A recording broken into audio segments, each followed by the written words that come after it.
Welcome to my channel delta success point. आज जो हम लोग चर्चा करने वाले हैं वह साइंस के पार्ट होगा और इसमें मोस्ट इम्पोर्टेंट क्वेश्चन होंगे साइंस के। 30 सुपर 30 होगा जो चल रहा है, ये सेट नंबर 10 होगा। इससे पहले सेट 9 डला चुका है, आप प्ले लिस्ट में जाके देख सकते हैं। दोस्तों वीडियो अच्छा लगे तो वीडियो को लाइक शेयर और सब्सक्राइब जरूर कर लें ताकि नोटिफिकेशन आपको मिल सके। आइए तो वीडियो को शुरू करते हैं। पहला जो प्रश्न है साइंस का आपके सामने वो है, प्रकाश संश्लेषण की क्रिया में निम्नलिखित में से कौन आवश्यक है। मतलब जो पौधे प्रकाश संश्लेषण की क्रिया करते हैं उसमें कौन आवश्यक है। ऑप्शन ए में ये सभी, बी में कार्बन डाइऑक्साइड, सी में क्लोरोफिल और डी में सूर्य प्रकाश। तो इसमें कार्बन डाइऑक्साइड भी चाहिए आपको पौधों को खाना बनाने के लिए, क्लोरोफिल भी चाहिए, सूर्य प्रकाश चाहिए। इसका हो जाएगा ऑप्शन नंबर ए हो जाएगा। क्या हो जाएगा? ए सभी हो जाएगा। ठीक है, मतलब ये सभी इसमें आपको चाहिए। आइए दूसरा प्रश्न देखते हैं। दूसरा जो प्रश्न है वो है, केंचुए में कितनी आंखें होती है। केंचुए में कितनी आंखें होती है। ए में है बहुत, बी में है एक, सी में है कोई नेत्र नहीं और डी में है 2। तो केंचुए में क्या होता है? कोई नेत्र नहीं होता है। ऑप्शन नंबर जाएगा सी। क्या हो जाएगा? सी हो जाएगा। आइए अगला प्रश्न देखते हैं। अगला जो प्रश्न आपके सामने वो है, निम्नलिखित में से किसमें प्रोटीन का सबसे अधिक स्रोत पाया जाता है। निम्न में से सबसे मतलब प्रोटीन का सबसे अच्छा स्रोत किसमें पाया जाता है। ए में है चना, बी में है मटर, सी में है उड़द और डी में है सोयाबीन। तो 3 का आंसर हो जाएगा ऑप्शन नंबर डी हो जाएगा। सबसे अधिक किसमें पाया जाता है? तो सोयाबीन में प्रोटीन की मात्रा पाया जाता है। क्या हो जाएगा? ऑप्शन नंबर डी हो जाएगा। आइए अगला प्रश्न देखते हैं। अगला जो प्रश्न है वो है, निम्नलिखित में से किस एक सर्प का भोज्य मुख्य रूप से अन्य सर्प है। यानी कि एक जो सांप है उसका भोजन जो है अन्य सर्प है। नागराज ए में है, बी में है रसल परिदाकू, सी में है रैटन सर्प और डी में है करैत। तो 4 का आंसर हो जाएगा ऑप्शन नंबर ए नागराज। क्या हो जाएगा? ऑप्शन नंबर ए क्या हो जाएगा? नागराज। आइए अगला प्रश्न देखते हैं। पाँचवा जो मानव शरीर में यूरिया की अधिकतम मात्रा किसमें पाई जाती है। मानव शरीर में जो यूरिया की अधिकतम मात्रा किसमें पाई जाती है। ऑप्शन ए में हृदय में, ऑप्शन बी में मूत्र में, ऑप्शन सी में वृक्क में, ऑप्शन डी में रक्त में। तो 5 का आंसर हो जाएगा ऑप्शन नंबर बी मूत्र में। किसमें पाया जाता है? तो मूत्र में पाया जाता है। आइए अगला प्रश्न देखते हैं। अगला जो प्रश्न है, दाल किसका एक अच्छा स्रोत है। दाल जो हम लोग खाते हैं उसका किसका एक अच्छा स्रोत है। ए में है वसा का, बी में है सेलुलोज का, सी में है कार्बोहाइड्रेट का और डी में है प्रोटीन का। तो 6 का आंसर हो जाएगा ऑप्शन नंबर डी। ये प्रोटीन का सबसे अच्छा स्रोत होता है। कौन? तो दाल। ऑप्शन नंबर इसका आंसर हो जाएगा ऑप्शन नंबर डी हो जाएगा। आइए अगला प्रश्न देखते हैं। अगला जो प्रश्न है, तना काट आमतौर पर किसके प्रवर्धन के लिए प्रयोग किया जाता है। तना जो काट है आमतौर पर किसके प्रवर्धन के लिए प्रयोग में किया जाता है। ए में है गन्ना, बी में कपास, सी में लीची और डी में केला। तो 7 का आंसर हो जाएगा ऑप्शन नंबर ए गन्ना। मतलब गन्ना को क्या किया जाता है? काट करके तो उसको रोपा जाता है, उसको प्रवर्धन बोलते थे। गन्ना हो जाएगा। ऑप्शन नंबर क्या हो जाएगा? इसका ए हो जाएगा। आइए अगला प्रश्न देखते हैं। 8वां, पतियों की हरिमहीनता किसी कमी से होता है। पतियों की जो हरिमहीनता है वो किसी कमी से होता है। ऑप्शन ए में ए सभी, बी में है MO, सी में है MG और डी में है CA। तो इसका जो 8 का आंसर हो जाएगा वो हो जाएगा ऑप्शन नंबर सी हो जाएगा MG। मैग्नीशियम की कमहीनता के कारण क्या होता है? हरिहीनता होता है। तो MG हो जाएगा मैग्नीशियम। आइए अगला प्रश्न देखते हैं। 9 नंबर, हीमोग्लोबिन किसका एक महत्वपूर्ण घटक है। हीमोग्लोबिन है जो किसका एक क्या है? महत्वपूर्ण घटक है। ए में है RBC का, बी में है पट्टिकाणु का, सी में WBC और जी में है जीव द्रव, डी में।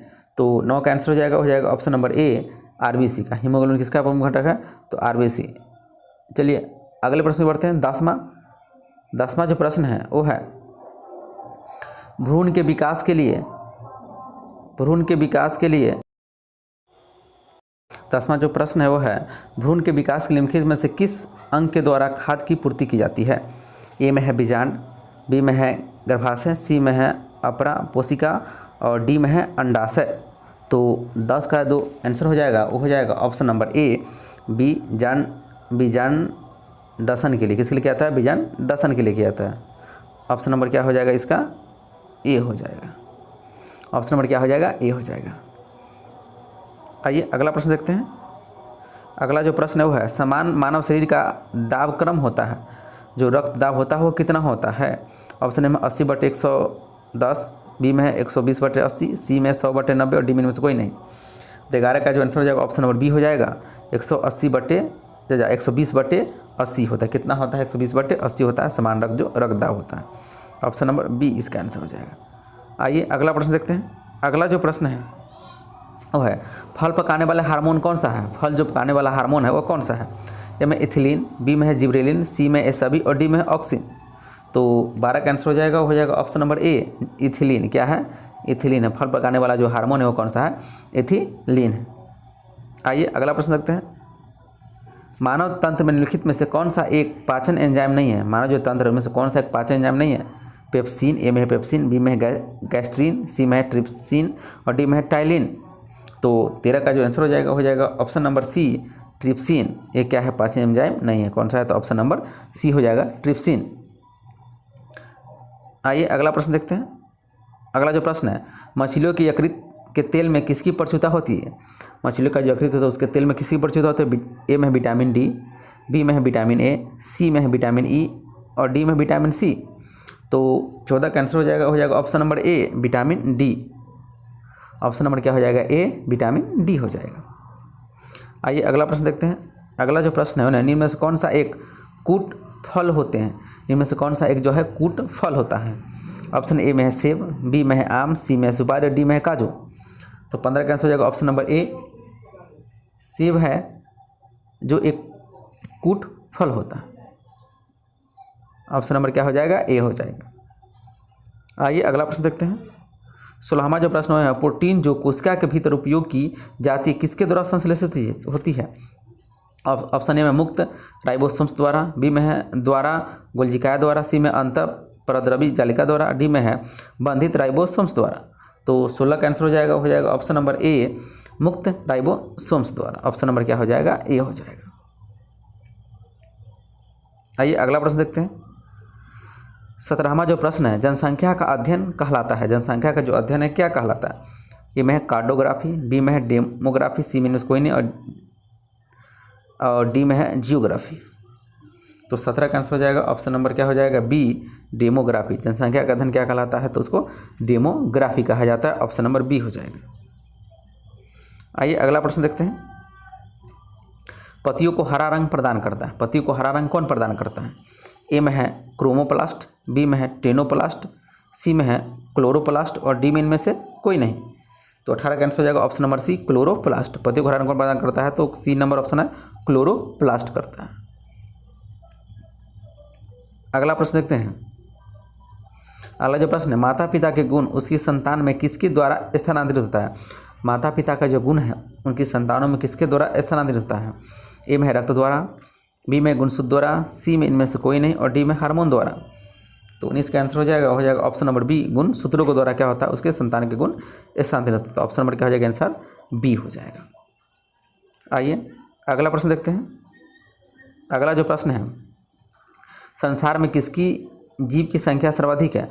संसार में जो किस जीव की संख्या सर्वाधिक है? ए में है परजीवी, बी में है मृतोपजीवी, सी में स्वपोषी, डी में है विविध पोषी। तो 20 का आंसर हो जाएगा ऑप्शन नंबर डी विविध पोषी। किसकी संख्या? तो विविध पोषी की सर्वाधिक संख्या है।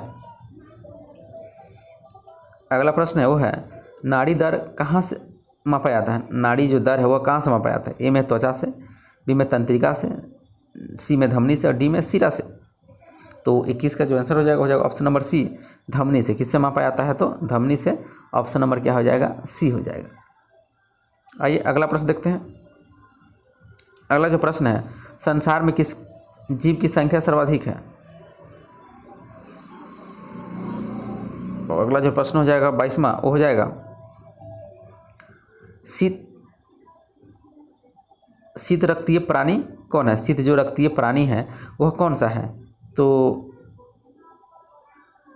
ए में है मछली, बी में छिपकली, सी में मेढक और डी में एसबी। तो 22 का आंसर हो जाएगा ऑप्शन नंबर डी एसबी। तो सब शीत रक्तीय प्राणी है। तो ऑप्शन नंबर क्या हो जाएगा? डी हो जाएगा 22 का। आइए अगला प्रश्न देखते हैं। अगला जो प्रश्न है अनिषेक जनन प्रायः किसमें दिखाई देता है? अनिषेक जनन जो प्रायः किसमें दिखाई देता है? ए में लीची में, बी में आम में, सी में अंगूर में, डी में सभी तरह के फलों में। तो 23 का जो आंसर हो जाएगा वो हो जाएगा ऑप्शन नंबर सी अंगूर में। किसमें दिखाई देता है? तो अंगूर में देता है। आइए अगला प्रश्न देखते हैं। अगला जो प्रश्न है, एक सदफल परिवर्धित होता है, ए इनमें से कोई नहीं, बी में है दलों से, सी में पुष्पासन से और डी में है अंडाशय से। तो 24 का आंसर ऑप्शन हो जाएगा डी अंडाशय से। क्या हो जाएगा? ऑप्शन नंबर डी हो जाएगा। क्या हो जाएगा? अंडाशय से। अगला प्रश्न देखते हैं। अगला जो प्रश्न है वो है, भूमि में पौधों की जड़ों के लिए उपलब्ध जल होता है। भूमि में जो पौधों की जड़ों के लिए है उपलब्ध जल कौन होता है? ए में है इनमें से कोई नहीं, बी में है आर्द्रताग्राही जल, सी में गुरुत्वीय जल और डी में है केशिका जल। तो 25 का आंसर ऑप्शन नंबर डी हो जाएगा, केशिका जल हो जाएगा। क्या हो जाएगा? ऑप्शन नंबर डी केशिका जल हो जाएगा। अगला प्रश्न है, संवेदना का चालन शरीर के एक भाग से दूसरे भाग में किसके द्वारा होता है? संवेदना का जो चालन है शरीर के एक भाग से दूसरे भाग में किसके द्वारा होता है? ए में पेशीय ऊतक द्वारा, बी में है तंत्रिका ऊतक, सी में है एपिथीलियमी ऊतक और सी में है एपिथीलियमी ऊतक और डी में है स्नोजी ऊतक। तो 26 का आंसर हो जाएगा ऑप्शन नंबर सी एपिथीलियमी ऊतक के द्वारा। ऑप्शन नंबर क्या हो जाएगा इसका? सी हो जाएगा, एपिथीलियमी ऊतक के द्वारा। आइए अगला प्रश्न देखते हैं। अगला जो प्रश्न है, रेबीज के टीके की खोज किसने की थी? रेबीज का जो टीका उसकी खोज किसने की थी? ए में है लिस्टर ने, बी में है जेनर ने, सी में है पास्चर ने और डी में है डार्विन ने। तो 27 का आंसर हो जाएगा ऑप्शन नंबर सी पास्चर ने। रेबीज के टीका किसने किया था? लुई पास्चर ने इसका खोज किया था। ऑप्शन नंबर सी हो जाएगा। आइए अगला प्रश्न देखते हैं। 28वां जो प्रश्न है, मानव रक्त का पीएच मान होता है। मानव रक्त का पीएच मान कितना होता है? ए में है 9.1, बी में है 8.1, सी में है 8.3 और डी में है 7.4। तो इसका जो आंसर हो जाएगा 28 का हो जाएगा ऑप्शन नंबर डी 7.4। मानव का पीएच मान कितना होता है? तो 7.4 होता है। ऑप्शन नंबर क्या हो जाएगा? डी हो जाएगा। आइए अगला प्रश्न देखते हैं। अगला जो प्रश्न है, मानव हृदय में कक्ष की संख्या होती है। मानव हृदय में कितने कोष्ठीय कितने कक्षीय होते हैं? ऑप्शन ए में है 5, बी में है 3, सी में है 2 और डी में है 4। तो 29 का आंसर हो जाएगा ऑप्शन नंबर डी 4। कितने हो जाएगा? 4 कोष्ठीय होते हैं। आइए अगला प्रश्न देखते हैं। अगला जो प्रश्न है वो है, बच्चों के लिंग धारण के लिए उत्तरदायी क्रोमोसोम होता है। तो जो क्रोमोसोम होता है किसका होता है? ए में माता का, बी में पिता का, सी में इनमें से कोई नहीं और डी में माता पिता दोनों का। तो इसका जो 30 का आंसर हो जाएगा ऑप्शन नंबर बी, पिता का क्रोमोसोम क्या होता है? बच्चों के लिंग धारण में क्या होता है? उत्तरदायी होता है। इसका आंसर क्या हो जाएगा? बी हो जाएगा। तो दोस्तों ये रहे साइंस के सेट 10 के 30 मोस्ट इम्पोर्टेंट क्वेश्चन। इसको बारीकी से देखें और वीडियो अच्छा लगे तो वीडियो को लाइक शेयर और सब्सक्राइब जरूर कर लें ताकि नोटिफिकेशन आपको मिल सके। ओके दोस्तों, जय हिंद।